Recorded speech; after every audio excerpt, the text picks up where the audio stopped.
2025년 봄, 한국의 하늘. 역사가 쓰여지는 순간이 찾아왔습니다. 폴란드 공군의 한 장성.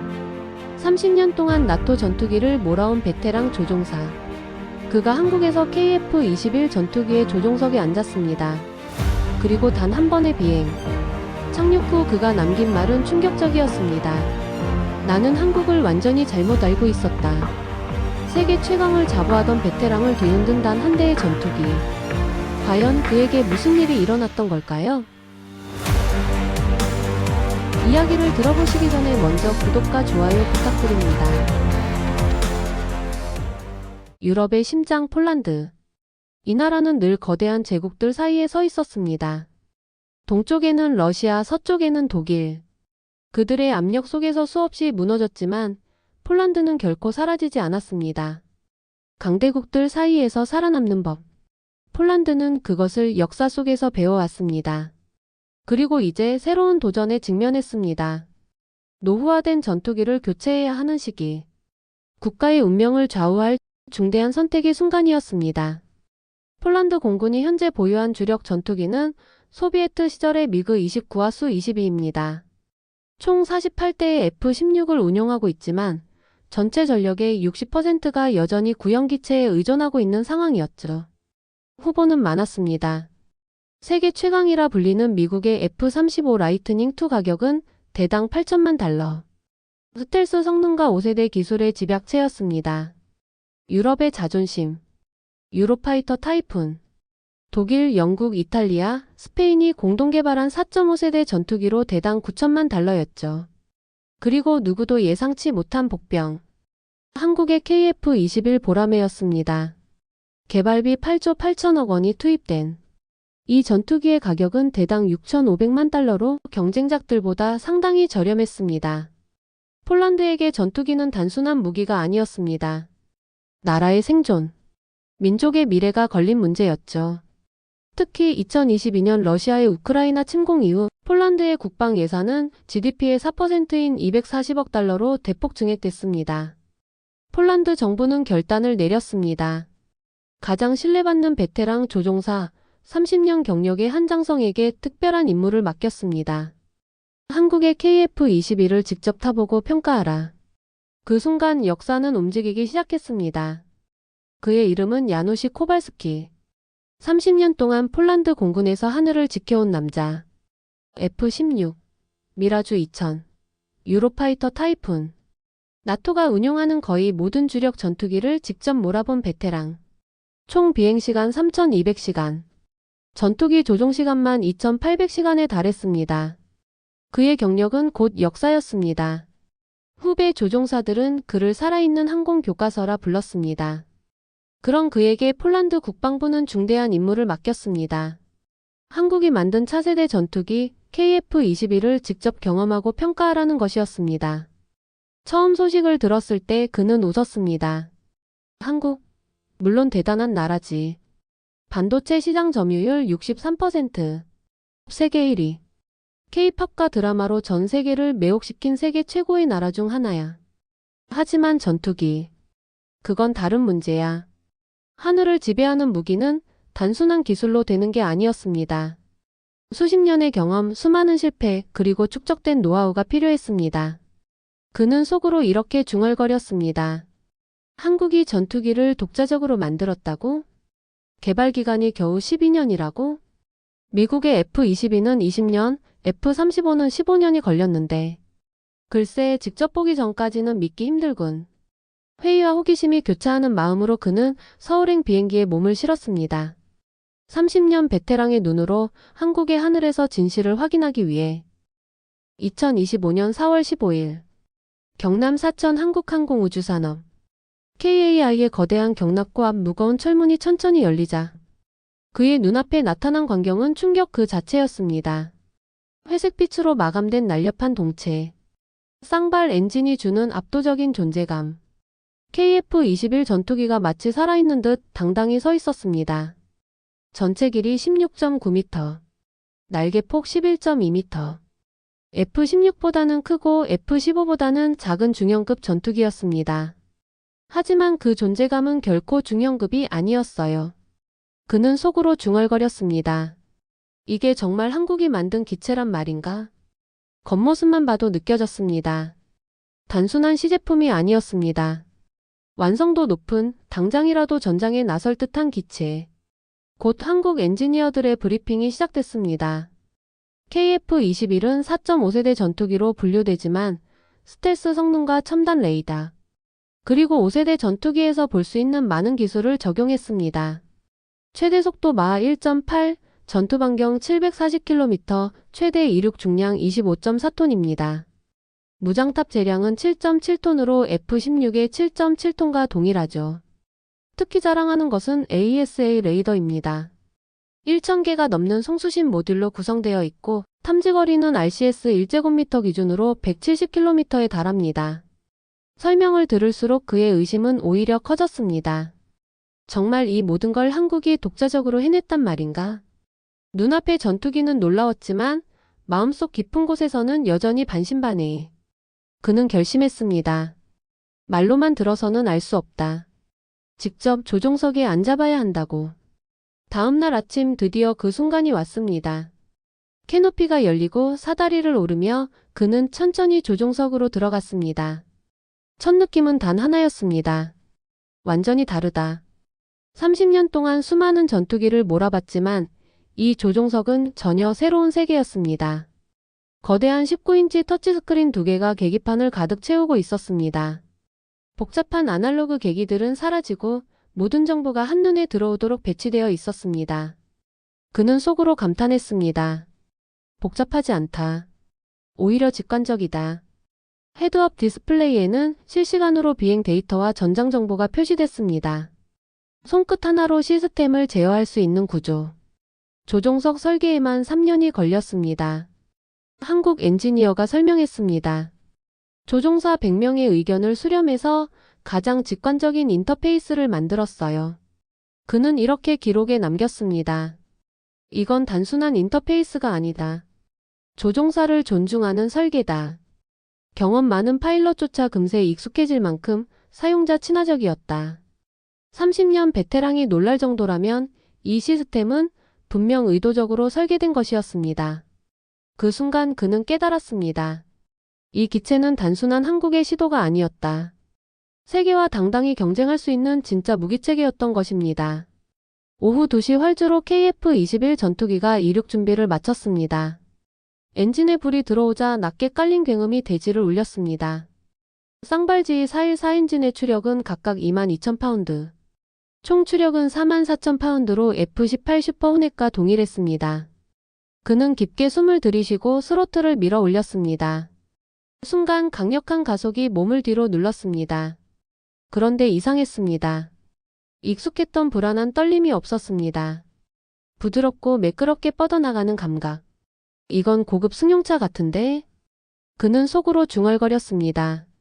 바퀴가 땅을 떠나는 순간 KF-21은 마치 새가 날개를 펼치듯 자연스럽게 하늘로 올랐습니다. 고도 1만 피트. 기체는 무리하는 기색 하나 없이 안정적이었습니다. 상승률은 분당 3만 피트. F-16의 5만 피트보다는 낮지만 충분히 실용적인 수치였습니다. 2만 3만 피트 계속 상승해도 흔들림은 거의 느껴지지 않았습니다. 그는 첫 기동을 시험했습니다. 급선의 조종간을 당기자 기체는 마치 손과 하나가 된 듯 즉각 반응했습니다. 이건 내 의도를 읽고 있는 것 같다.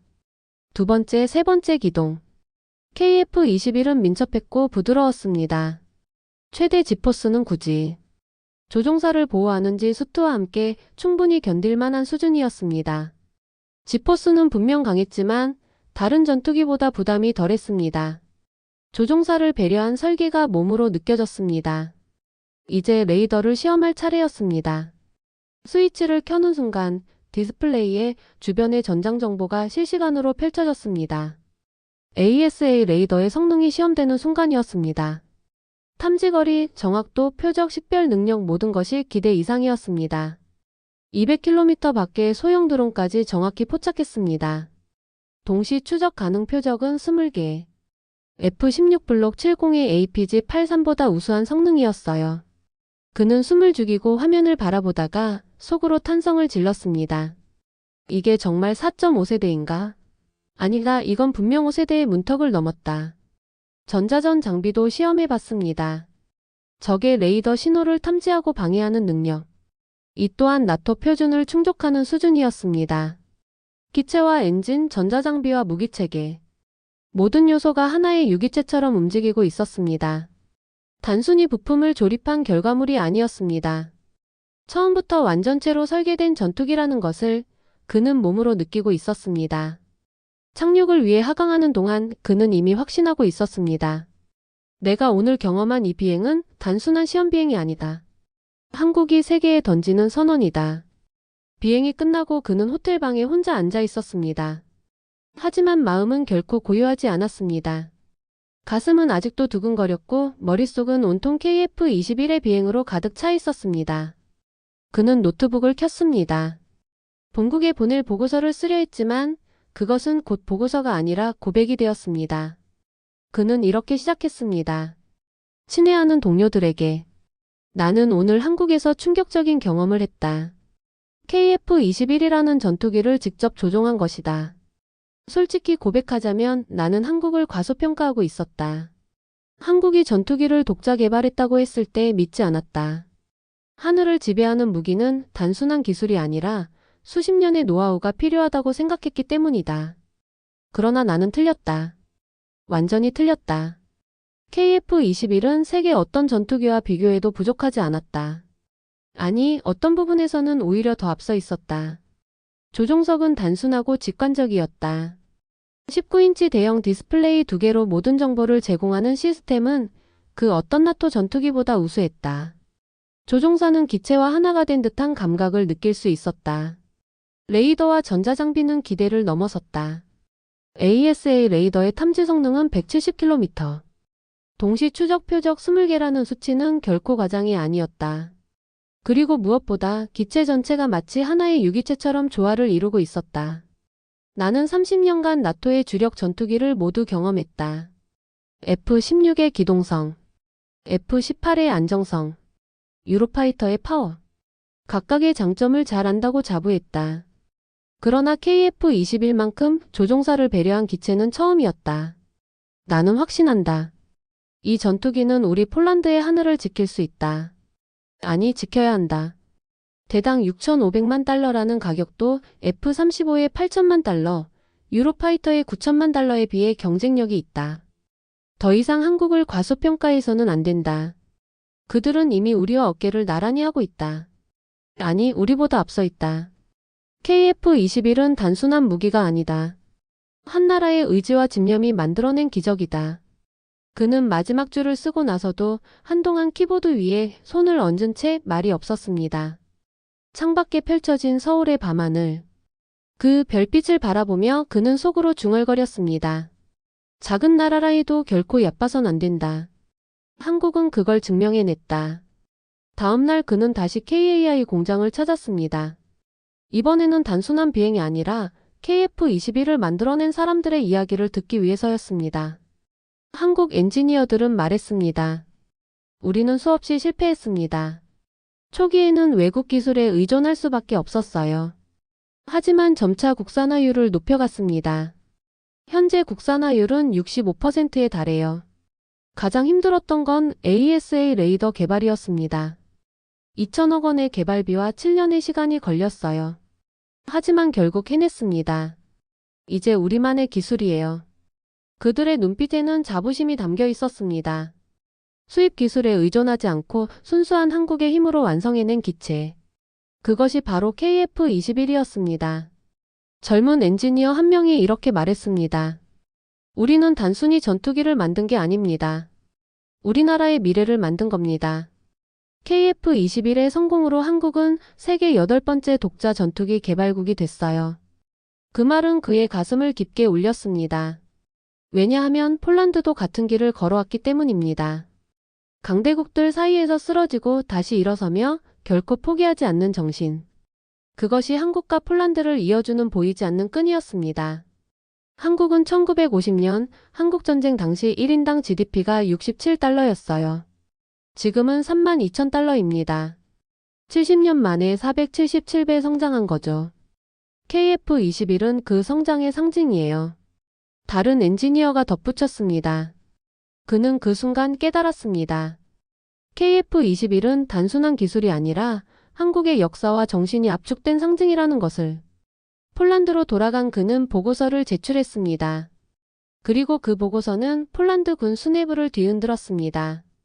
보수적이고 신중하기로 유명한 그가 이렇게 강한 찬사를 보낼 줄은 몰랐다.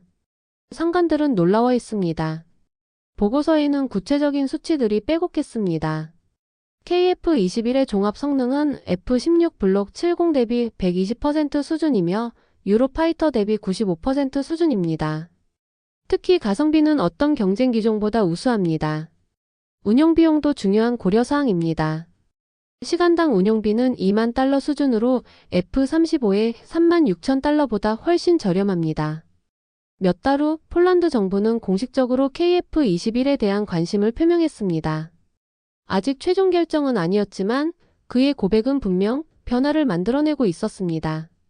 그리고 한국에서도 이 소식은 전해졌습니다. 많은 이들이 가슴 뿌듯해했습니다.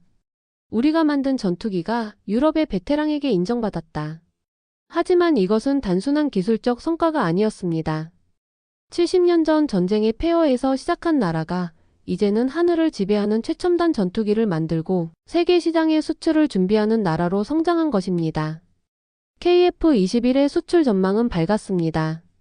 인도네시아는 이미 공동개발 파트너로 48대 도입을 확정했고 말레이시아는 18대, 태국은 12대 도입을 검토 중이었습니다. 사우디아라비아도 관심을 보이고 있었어요. 전문가들은 향후 20년간 총 300대 이상의 수출이 가능할 것으로 전망했습니다.